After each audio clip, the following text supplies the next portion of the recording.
most important thing to get clear when you are beginning to meditate is how.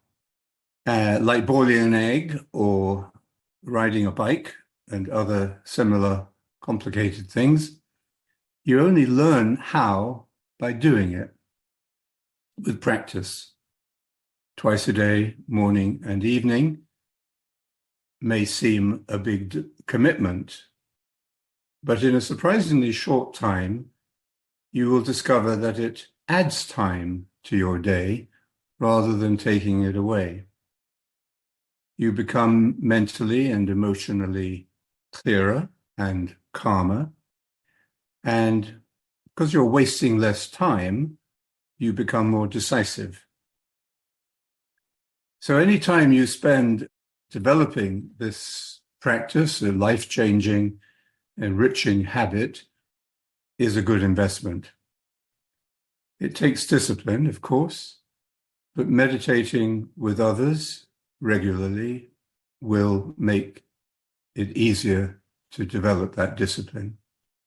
After the how comes the why. When the first climber to scale Mount Everest was asked, "Why did you climb it?"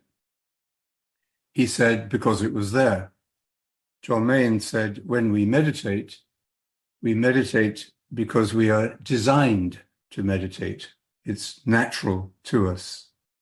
Today and next week, I'd like to explore that question a little further from the perspective of what happens, what are the stages we pass through as we start the journey and, of course, keep starting.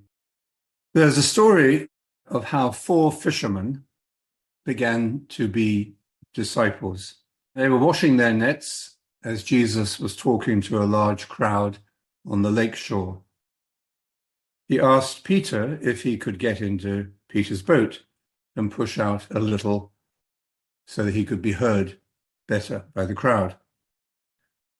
After he had finished speaking, he told Peter to put out your nets, put out into deep water and throw out your nets.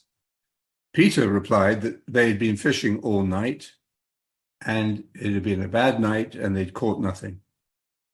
But anyway, he did as Jesus asked. When they pulled them in, their nets were filled with so many fish they almost broke. This might seem a magical way that Jesus remunerated them for the load of the boat, but it also tells us something about life as a spiritual journey and about meditation as a journey within the journey that reveals what life is really about and for. The fishermen must have been depressed by the failure of their long night's work. They caught nothing.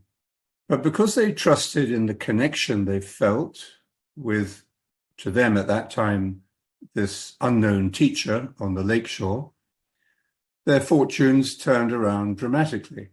So we see success and failure, or failure and success. This is the wheel of fortune, good and bad luck, good days and bad days. But is this alternation of opposites all that life is about? Are we at the mercy of this wheel of fortune? At what depth can success and failure, good and bad meditations be united? If we were just at the mercy of the wheel of fortune, struggling to be lucky, then meditation could be reduced to just some good and some bad meditations. The important word in the story of the fisherman is put out into deep water. As I've been saying in these talks, meditation is about depth, seeing behind the surface, living from an authentic depth of consciousness within. But because it is about beginning a life journey, meditation for the rest of one's life, and a steady daily journey, of course, there will be ups and downs. How do we understand how to deal with this ups and downs of life and of meditation. I once met with a group of teenage Australian boys in a school.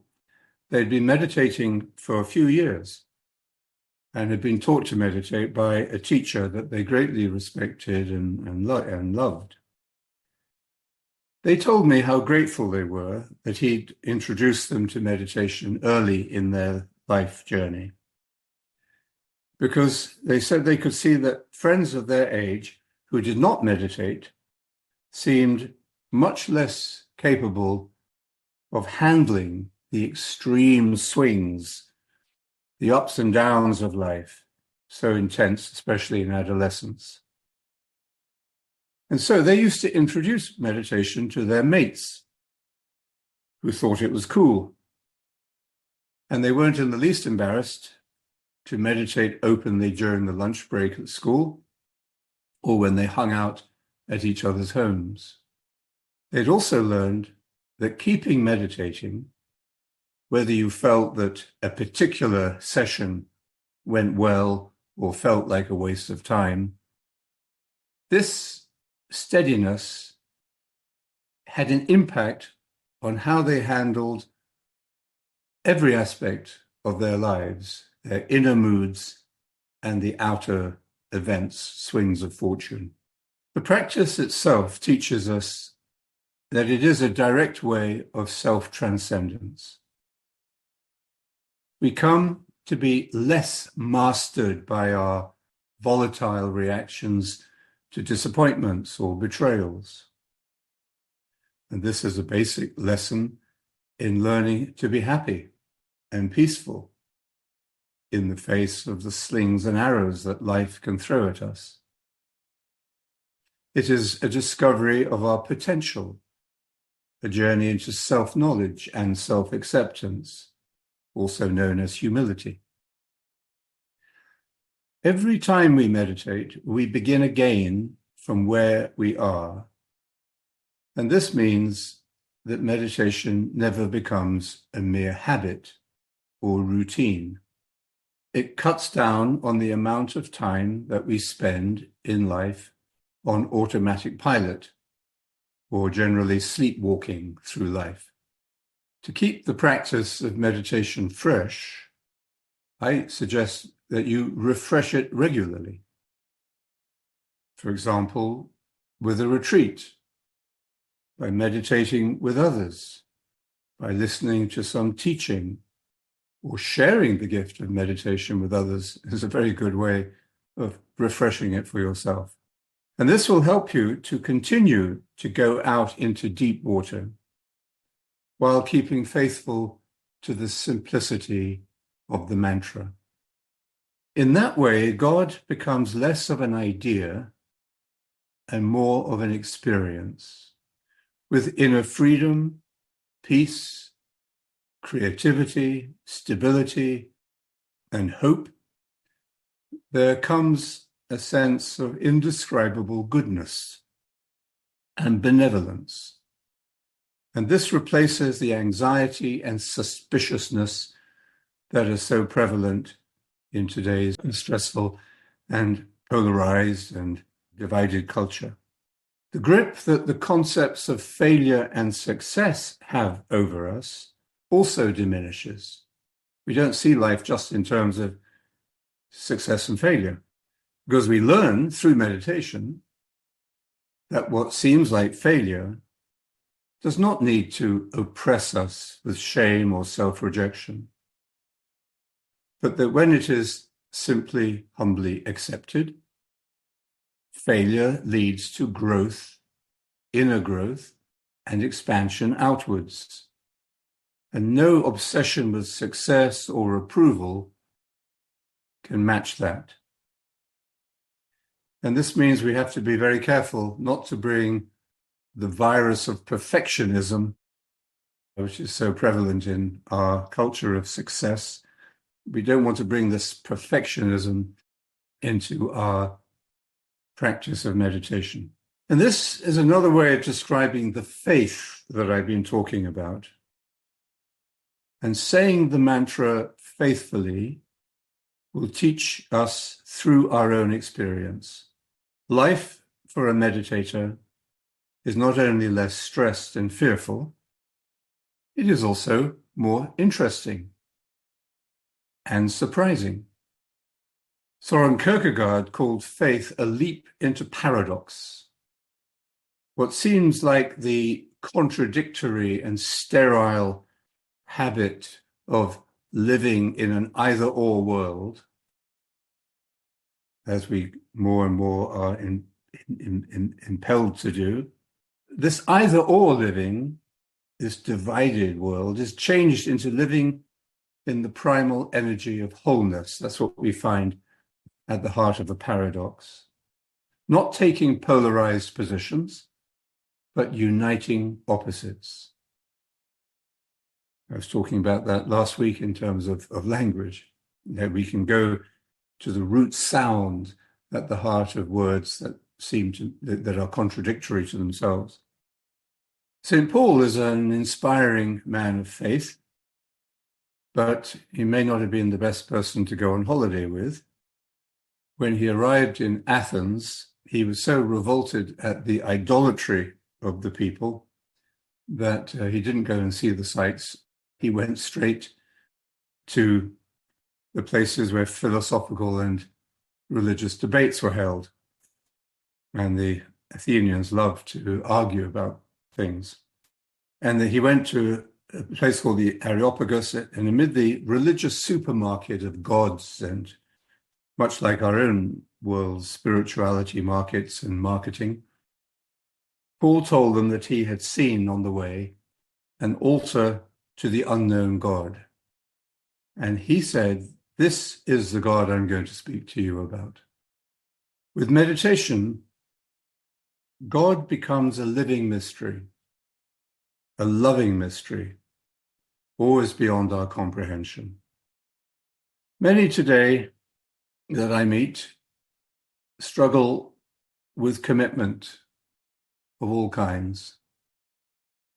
Commitment, for example, to a partner for life, whom they can look in the eye in front of others and say, "I take you to be my wedded wife or husband, to have and to hold from this day forward, for better or worse, for richer, for poorer, in sickness and in health, till death do us part."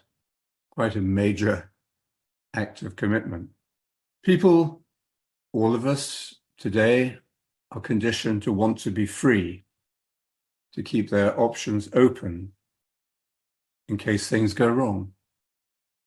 Yet they feel incomplete in this, in their loneliness or conditional relationships, and continue hoping and looking for the faithfulness that allows love to survive their ups and downs. Meditation can help with that. It's a way of faith, and every time we meditate, whether it's a good or a bad meditation, in other words, whether it's one that we say, "Oh, that was wonderful, I'm always going to meditate," or whether you feel tempted to stop the meditation because it doesn't feel good. Every time we meditate, we are doing something loving. Even if it's a bad meditation, you'll still love it. Beginning to meditate is not about willpower, like sticking to a diet or keeping to an exercise schedule. It's more like an immersion in a deep inner truth and a reality where you realize that you are free, free from fantasy, free from fear, free from contradictions.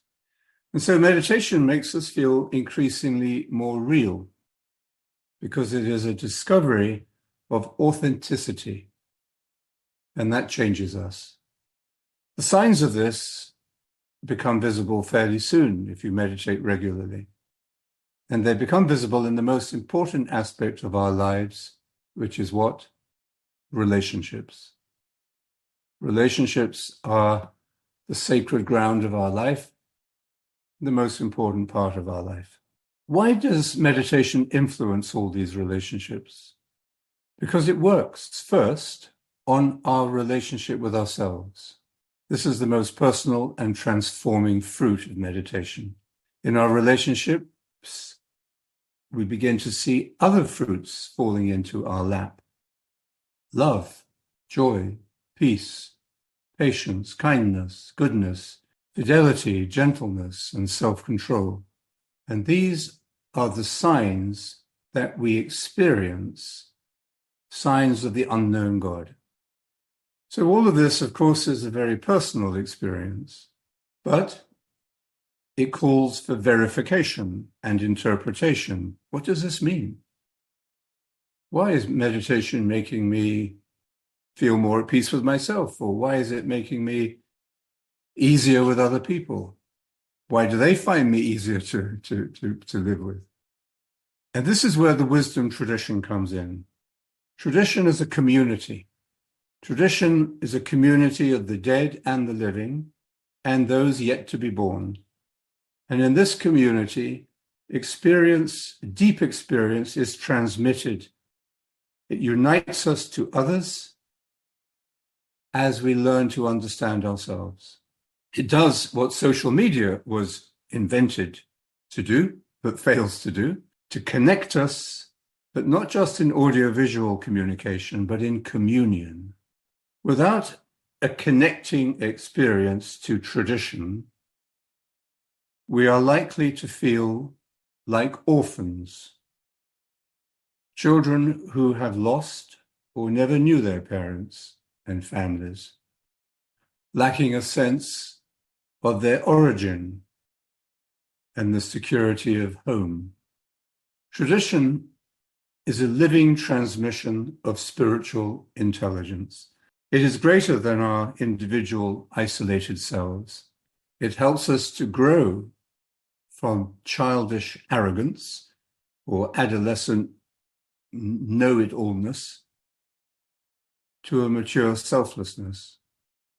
God is closer to us than we are to ourselves. Until we find a point of connection and union, we are stuck in restlessness, anxiety, and rootlessness, a sense of homelessness. Until then, we are locked into chronos. That's the word for chronological time. And keeping my eye on my chronometer, measuring time. Time is always running out or dragging us along in boredom. There's another word for time, kairos, which is time transparent to eternity, to the light of eternity, to the perpetual present. Chronos is about quantity. How much time do I have? It's always about how long. Kairos is about depth, infinite depth, boundless opportunity. So that's why meditation helps us to avoid living our lives, but missing the meaning, missing the depth.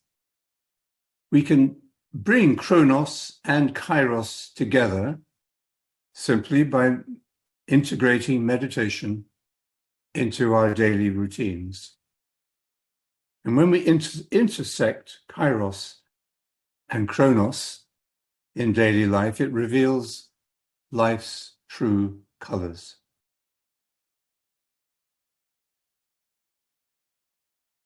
So I'd like to look at some of the ups and downs of the meditation journey, so that the so-called bad meditations don't make us want to give up the dive into depth and swim back to the surface, superficial living.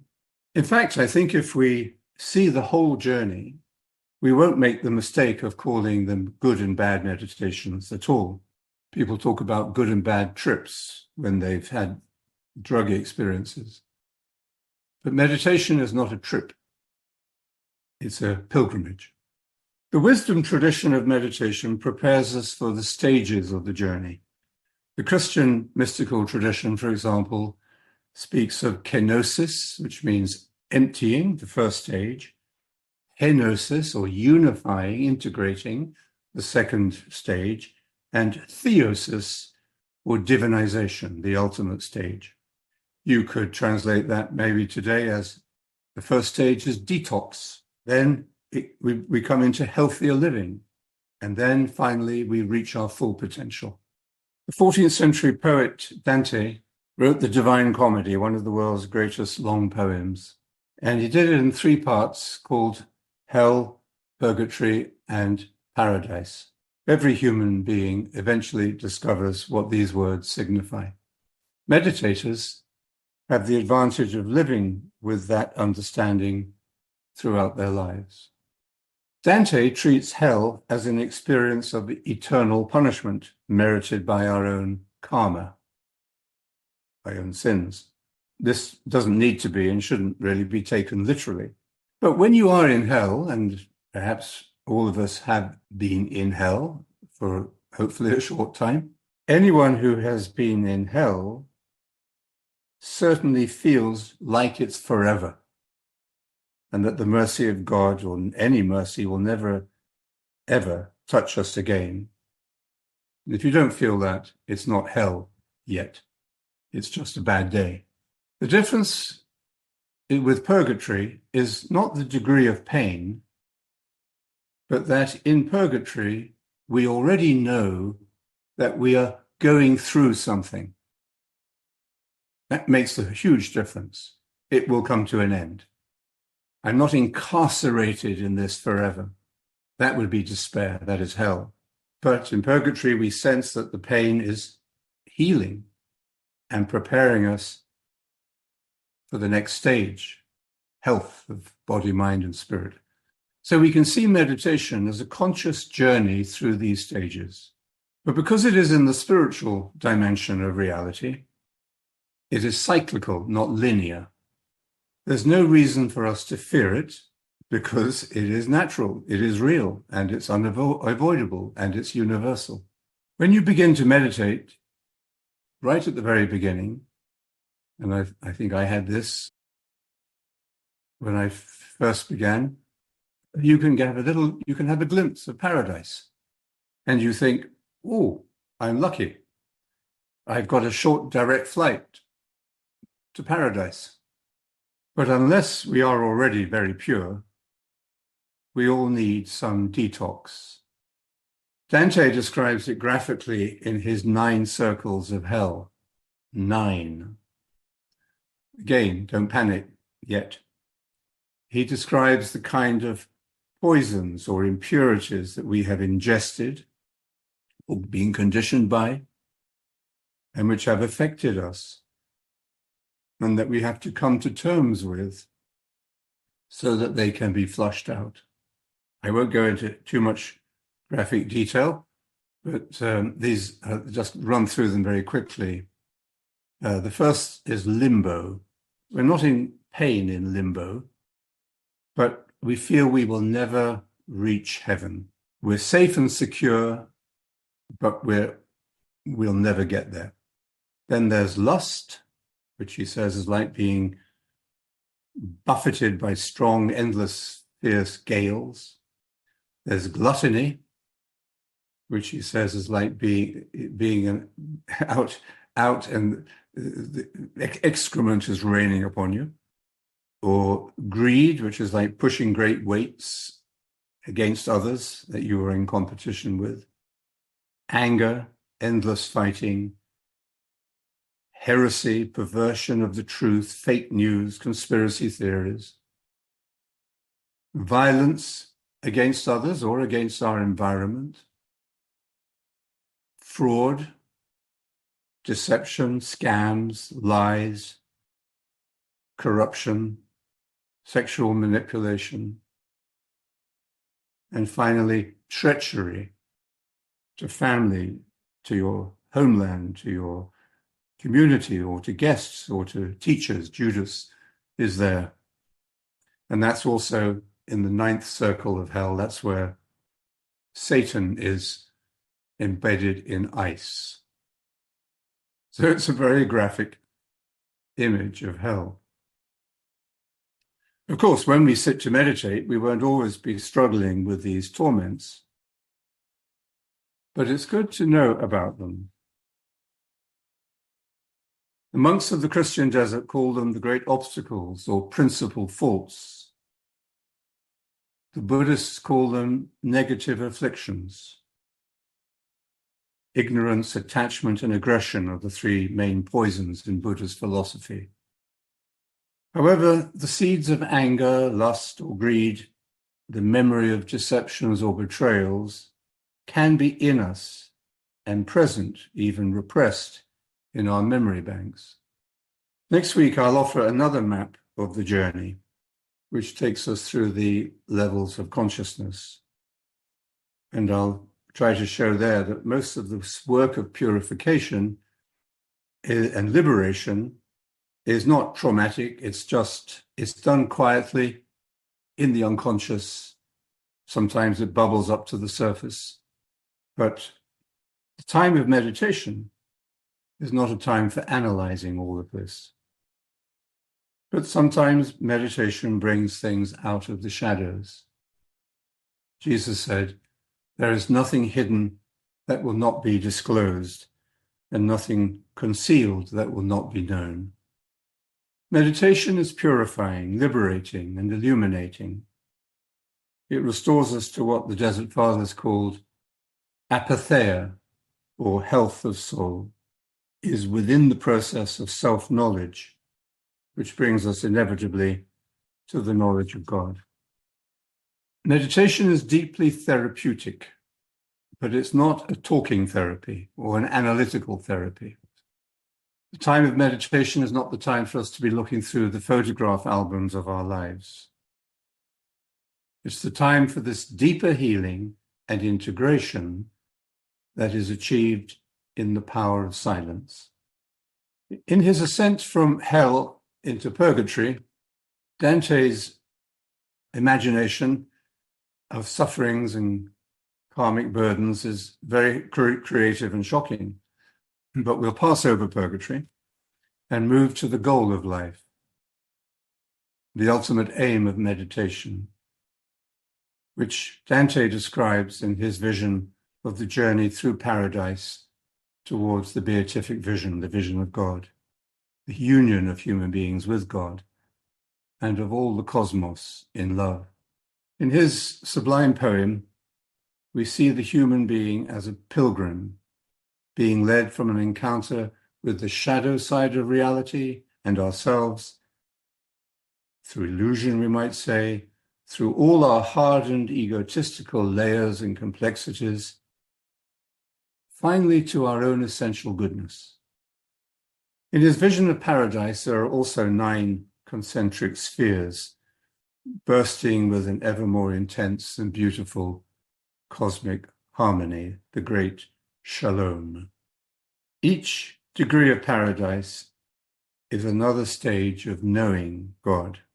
Each has an infinitely gentle life of its own, but then it opens to the next.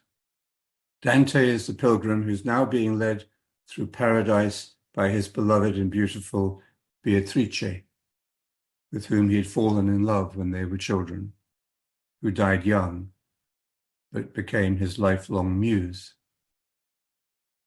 Her beauty is a manifestation of the divine. His love for her is a manifestation of divine love. She radiates more beauty at each step they take. But when they reach almost the highest level, Beatrice tells him that she can no longer smile at him because he would not be able to endure the beauty that it would release. He would be burned to dust like a tree struck by lightning.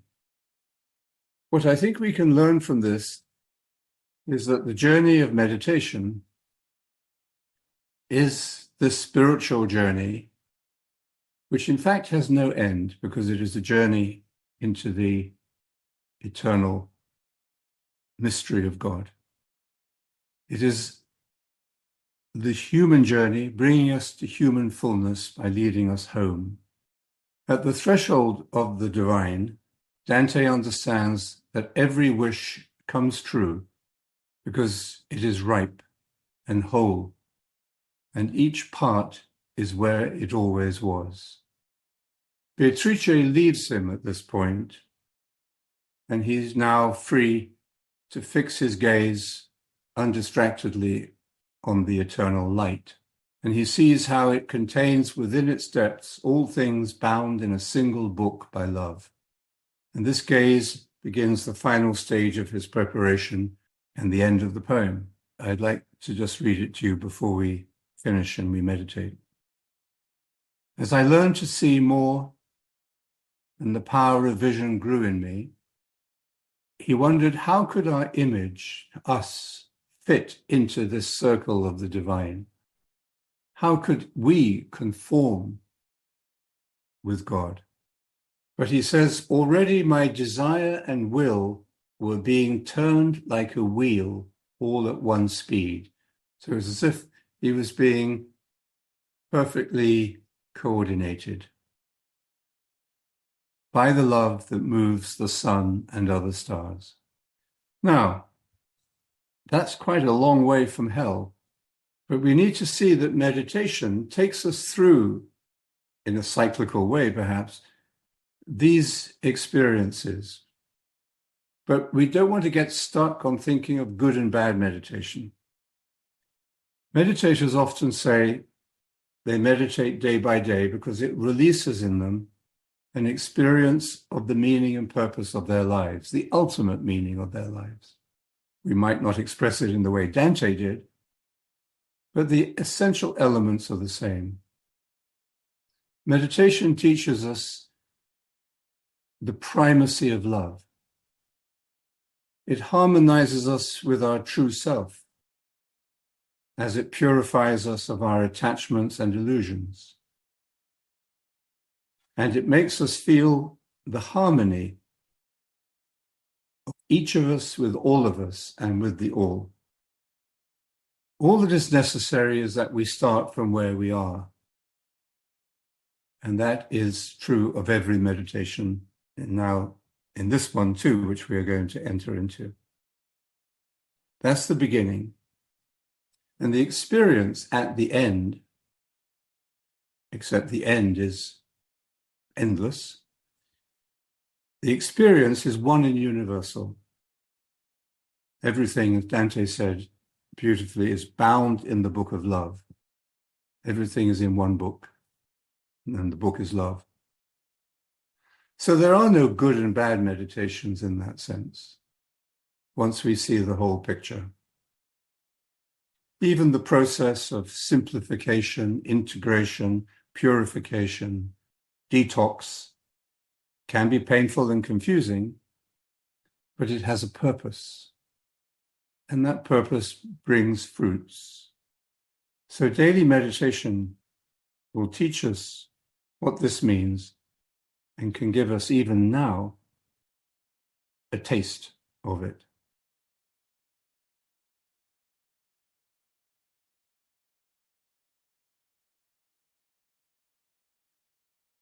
So let's take our time to meditate now.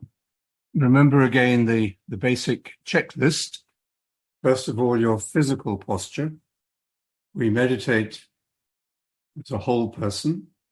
So begin with your physical posture. It's embodied. It's an embodied prayer, embodied spirituality. Feet on the ground if you're sitting in a chair. Your back straight. So rather than just sort of sitting back in the chair like this, let yourself sit forward a bit. Relax your shoulders, the muscles of your face. Be aware of your breathing. And then silently, closing your eyes lightly, silently, interiorly, begin to repeat your mantra, your companion, your guide. Dante had Beatrice. We have the mantra. Well, we have the spirit as well. But the mantra is our guide into that. So say the mantra faithfully. The word I suggest is Maranatha. Ma-ra-na-tha. Articulate the word clearly in your mind, but listen to it as a sound. Ma, ra, na, tha. Ma, ra, na, tha. Say it gently. Say it simply like a child. Say it faithfully, giving up any idea of failure or success, and returning to the mantra when you get distracted. So we'll meditate now.